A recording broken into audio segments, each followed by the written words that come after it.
What is up YouTube and my Train with Spowey subscribers? Welcome to another how-to series. Today we're going to go over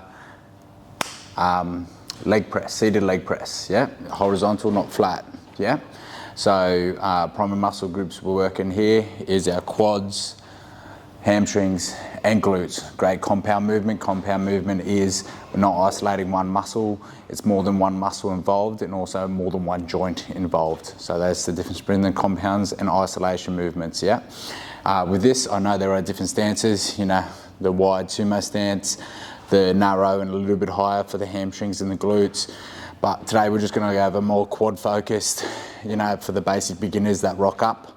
And not too quite sure how to use this or try to get most out of it without their secondary muscles taking over, which is the lower back, the knees hurting because people are locking out their knees or not coming down deep enough, or the movement pattern, stuff like that. So we'll go over the most common mistakes I see when people do it. People are getting pretty good with this now with the leg press because there's a lot of education on it, but we'll just quickly cover it.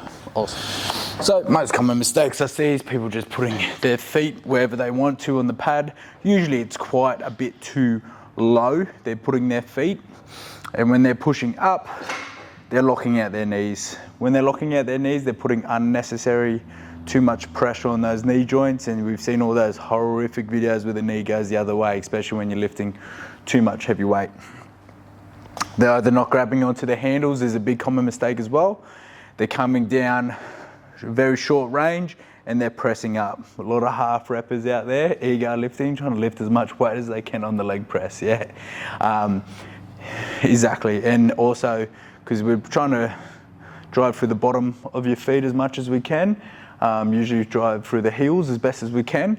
People obviously feet are too low because their heels are coming off the pad, off the plate, or their feet are too high that it's going to put too much pressure in their lower back. Yep, so that's the most common mistake, you know. They're coming down either too deep or too low and their lower back is rounding off of the back and putting too much pressure on their back. So let's talk through when we approach the leg press of what we should be setting up, what we should be doing, what should we be seeing. Yep, so sweet, let's go over that. So when we approach it, you're gonna see him, you know, you can adjust the chair, either angled really high or angled really low. For the beginners, let's just start off with bringing it all the way back, not up like this, all the way back. Yep, and then as soon as we hop in, grab onto these handles to help you get in, sit down. Now don't be scared, it is quite intimidating for someone who hasn't used this machine before, that they feel like this is gonna come down and squash them. There's always a safety mechanism on there, or there should be a safety mechanism on there. If there isn't, just adjust the range of motion you can do. You know, some people do have knee problems and can't come down too deep, is where you can adjust it. But you will be safe, you won't be squashed. It will hit that before it hits you. Yeah, let's bring it up. Feet hip width apart. Point your toes out very slightly. Just make sure when you do this, same again, another common mistake I see when people do this exercise is their knees will collapse in because they're not used to it and it's just a normal reaction. Yeah, we need to keep our knees out in line with our toes. Yep, and then our feet, how high and low we want it. If it's, you do the movement and your heels are coming off, then your feet are way too low. However, if you'll know if your feet is too high, when you come down, your lower back starts rounding out of the pad no matter how hard you pull down into that chair. So you'll find that sweet spot. Every person is different depending on how long their legs are or short their legs are. So yep, there's about me there.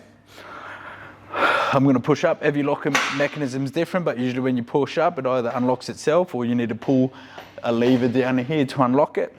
Soft knees, not locking out our knees. Grabbing onto the handles by side, pull yourself down into the chair. Now depth-wise, if you're not quite sure, a good indicator is there's your hip bone to get perfect 90 degrees. Come directly up from your hip bone, and that's how deep you were going. Yep. We're going to come down to our hips, drive through the heels, pause at the slight bend, then back down. 3, 2, 1, heels, X amount of time to push up the weight, soft knees. 3, 2, 1, drive. 2. Now you'll see on my program, in my Train with Spowey, sometimes they'll say, give me a 5-second negative, just to put a little bit more pressure on the quads, or sometimes they'll say, give a bit of a pause at the bottom, or slow it down on the way up. Yeah, so they're a little bit shocking methods I add in, but for the general, never used it before, 2 to 3 seconds on the way down. 3, 2, 1, drive. Slight pause, stop at the soft knees. 3, 2, 1, drive. Breathe in on the way down, eccentric. Breathe out on the way up, concentric. Good, keep the weight in those heels, yep. Same. If you can't get it all the way up, that's fine. Go to failure, you've got that safety mechanism there if you want to rest it at the bottom, yeah? Awesome. Thanks for tuning in with another how-to series, guys. All my links are below, train with Spowey, Instagram, all that good stuff. Yeah, and I'll catch you next time in the how-to series. Chuck says subscribe. Thanks, guys. Bye.